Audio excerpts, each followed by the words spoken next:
আমি তো এত কাজ করতে পারবো না। আমি পারি না দেখে তো পোলা বিয়া করাইছি। পোলার বউ আইসা ভালো ভালো রান্না করে খাওয়াইবো, আমার হাত টিপবো, পাও টিপবো। না না, আমার কষ্ট হবে না।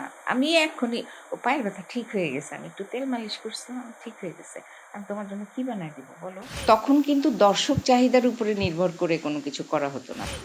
এটা তো অবশ্যই জোর করে আসানো হয়। নামকরা আর্টিস্টের সাথে অভিনয় করলে যে আমাদের আহ, গুরুত্ব পায় এবং ওটা নামকরা আর্টিস্ট ছাড়া গুরুত্ব পায় না, এটা ঠিক না।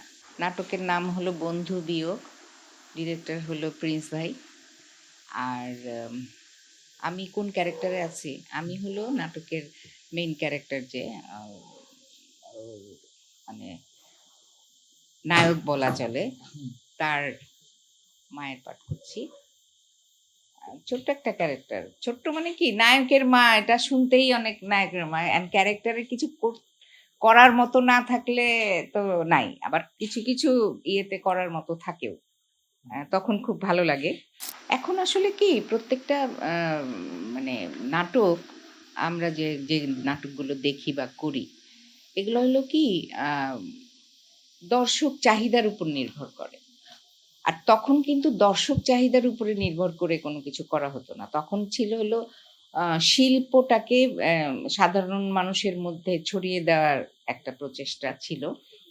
আর সমাজকে আরো উন্নত করার জন্য যে ঘটনাগুলো মানে আহ, নাটকের মধ্যে দৃশ্যায়িত করতো আর কি ডিরেক্টররা, তখন কিন্তু বাণিজ্যিক ব্যাপারটা তো মাথায় থাকতো না।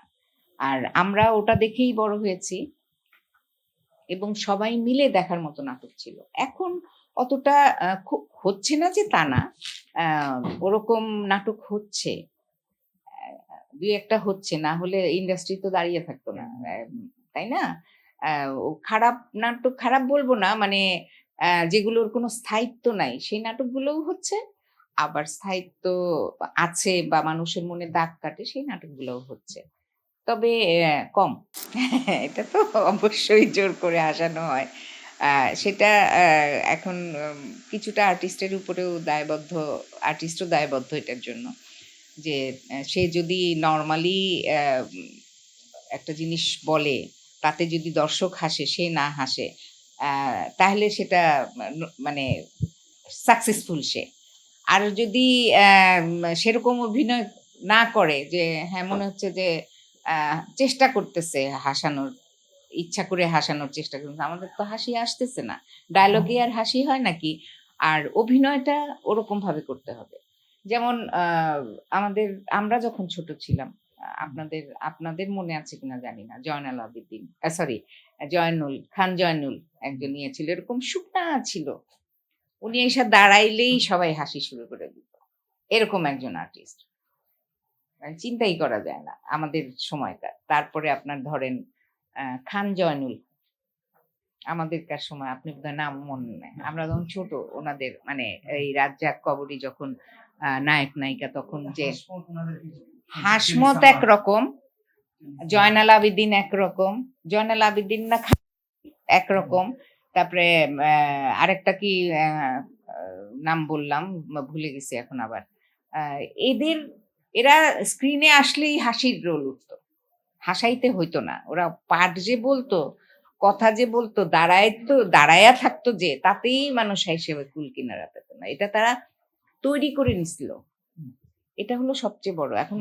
আর আমরা এখন হলো ডায়লগ দিয়ে কেরিকেচার করে হাসি ইয়ে করি না, তারপরেও যে ভালো হাসির নাটক হয় না তা কিন্তু না, হয়। নামকরা আর্টিস্টের সাথে অভিনয় করলে যে আমাদের আহ, গুরুত্ব পায় এবং ওটা নামকরা আর্টিস্ট ছাড়া গুরুত্ব পায় না, এটা ঠিক না। আমার মনে হয় যে গল্পে যদি মায়ের গুরুত্ব থাকে, সে নামকরা আর্টিস্ট হোক, মানে মায়ের নামকরা আর্টিস্টের কথা বলতেছি না, মানে পাত্র পাত্রী যারা, আমরা সাধারণ ক্ষেত্রে যেটা বলি যে নায়ক নায়িকা, তাদের মাই তো আমরা হই। তো সেই ক্ষেত্রে আমার মনে হয় না যে ইয়ে করে, অভিনয়টাই আসল। কি ব্যাপার, কি সারাদিন কি তুমি ঘুমায় ঘুমায় থাকছো? কত কাম আছে, সেগুলো করো নাই কেন? হ্যাঁ, রান্না বাড়া কে করবে? আমি বুড়ি মানুষ, আমি তো এত কাজ করতে পারবো না। আমি পারি না দেখে তো পোলা বিয়া করাইছি। পোলার বউ আইসা ভালো ভালো রান্না করে খাওয়াইবো, আমার হাত টিপবো, পাও টিপবো, মাথা টিপবো। আর সেই বউ আইসা শুয়ে থাকে আর আমি এখনো কাম করি? হ্যাঁ, এই জন্য বিয়ে করাইছি। আসলে বৌমা কি হয়েছে জানো, আমি তো চা দিতেই গেছিলাম, হঠাৎ করে দেখি যে হাঁটুতে ব্যথা করে উঠলো। হাঁটতে পারতেছিলাম না, এই জন্য একটু দেরি হয়ে গেছে। মা কিছু মনে করো না, নাও। আমি জানি তুমি চাকরি করে এসে একটু মানে টায়ার্ড হয়ে রইছো, টাইমলি তোমার চাটা দেওয়া লাগছিল।